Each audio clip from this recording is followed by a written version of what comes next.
2011లో జగన్ తన తండ్రి గారు చనిపోయిన తర్వాత వైఎస్ఆర్ కాంగ్రెస్ పార్టీని స్థాపించారు. అప్పటి నుంచి ఆయన ఒక్కరే పార్టీని నడిపిస్తూ ఉన్నారు. కేడర్ దగ్గర నుండి ఎమ్మెల్యేల వరకు ప్రతి నిర్ణయం, ప్రతి లైన్, ప్రతి పోస్టు ఆయన చెప్పినట్టే సాగుతుంది.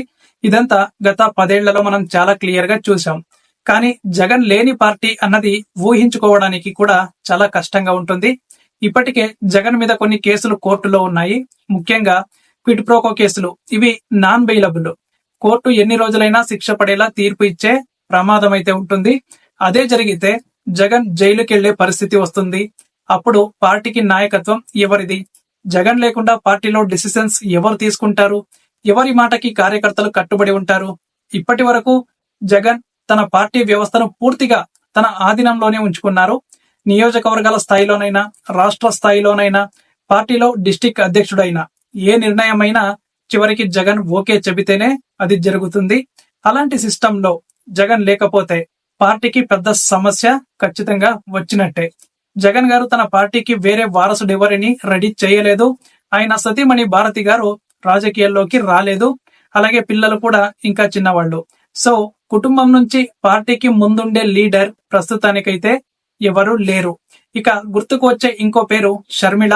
కానీ ఆమెకు జగన్ తో ఉన్న సంబంధాలు మనకు తెలిసినంత వరకు బద్ద శత్రువులుగా మారాయి. అండ్ ఆమె ఇప్పుడు వేరే పార్టీలో ఉంది. ఇప్పుడు తిరిగి ఆ పార్టీని మానేసి వైఎస్ఆర్ సిపిలోకి వస్తే కార్యకర్తలు కూడా ఒప్పుకోరు. అలాగే జగన్ గారు కూడా ఒప్పుకోకపోవచ్చు. మరోవైపు వైఎస్ఆర్ కాంగ్రెస్ పార్టీలో విజయసాయిరెడ్డి, సజ్జల రామకృష్ణారెడ్డి వంటి వాళ్ళు జగన్ కు చాలా సన్నిహితంగా ఉండేవారు. కానీ విజయసాయిరెడ్డి పార్టీకి రాజీనామా చేసి జగన్ కు ఆపోజిట్ గా మారిపోయారు. ఒకవేళ పార్టీలో ఉన్నా కానీ ఆయన క్యాడర్ కు అంత కనెక్ట్ అయి ఉండేవాళ్లు కాదు. నేతల మధ్య వరుసలు చూసేవారు. ఇక సజ్జల రామకృష్ణారెడ్డి గారు బ్యూరోక్రాటిక్ బ్యాక్గ్రౌండ్ తో జగన్ కోసం బ్యాక్ ఎండ్ లో ఎల్లప్పుడూ కూడా పని చేస్తూనే ఉంటారు. ఆయన పాలన తీరు, వ్యూహాలు కూడా చాలా శక్తివంతంగా ఉంటాయి. కానీ బయట ప్రపంచానికి ఆయన్ను నాయకుడిగా అంగీకరించే అవకాశం తక్కువగా ఉంది. పైగా ఆయన మీద కూడా రాజకీయంగా చాలా వ్యతిరేకత ఉంది. ఇంకా పార్టీలో 1-2 మతాల ఆధారంగా ఎదిగిన నేతలు ఉన్నా వారు రాష్ట్ర స్థాయి నాయకత్వానికి తగిన వారు కాదు. కొన్ని పేర్లు చెప్పుకోవచ్చు, అవినాష్ రెడ్డి, మిథున్ రెడ్డి. కానీ వీరిలోనూ చరిస్మా అయితే లేదు. పైగా అవినాష్ పై కోర్టు కేసులుంటే పార్టీలో అవతలి వాళ్లు ప్రశ్నించడం ఖాయం. ఇలాంటి పరిస్థితుల్లో పార్టీని తాత్కాలికంగా నడిపించేందుకు ఎవరికైనా వర్కింగ్ ప్రెసిడెంట్ గా నియమించే అవకాశం అయితే ఉంటుంది. అయితే ఆ వర్కింగ్ ప్రెసిడెంట్ కు పార్టీలో అంత ప్రాధాన్యత రావడం కష్టమే. జగన్ తిరిగి వచ్చిన తర్వాత ఆ ఫైనల్ డిసిషన్ తీసుకోగలడు. ఇదే పరిస్థితిని దేశంలోని మరి ఇతర కొన్ని పార్టీల్లో చూసినప్పుడు మనకు ఒక క్లారిటీ వస్తుంది. ఉదాహరణకు లాలూ ప్రసాద్ జైలుకి వెళ్లినప్పుడు తేజస్వి యాదవ్ నడిపించాడు. అలాగే జయలలిత గారు జైలుకి వెళ్లినప్పుడు పన్నీర్ సెల్వం బాధ్యత తీసుకున్నాడు. కానీ అక్కడ అప్పటికే వారసులుగా సిద్ధంగా ఉన్నారు. కానీ జగన్ మాత్రం అలా ఎవరిని సిద్ధం చేయలేదు.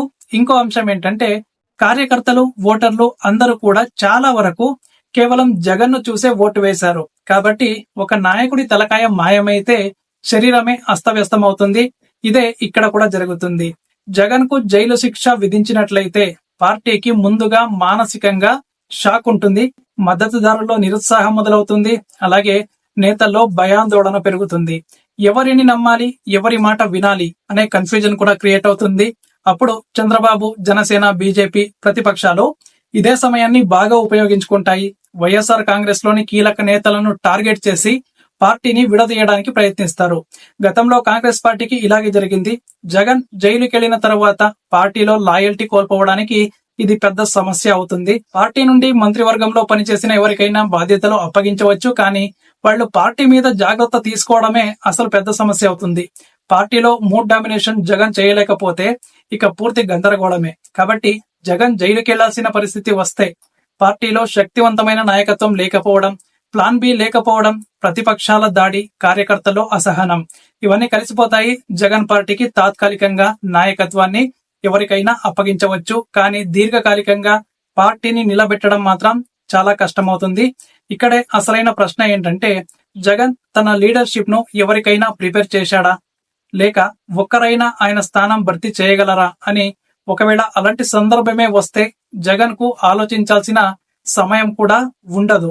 కాబట్టి ఈ రోజు వైఎస్ఆర్ కాంగ్రెస్ పార్టీకి ఒకవేళ జగన్ జైలుకి వెళ్తే బాధ్యత ఎవరిది అన్నది రాజకీయంగానే కాదు, పార్టీ భవిష్యత్తు దృష్ట్యా అత్యంత కీలకమైన ప్రశ్న. దీనికి జగన్ ముందుగానే సమాధానం ఇవ్వకపోతే రేపు పార్టీకి సంక్షోభం తప్పదు.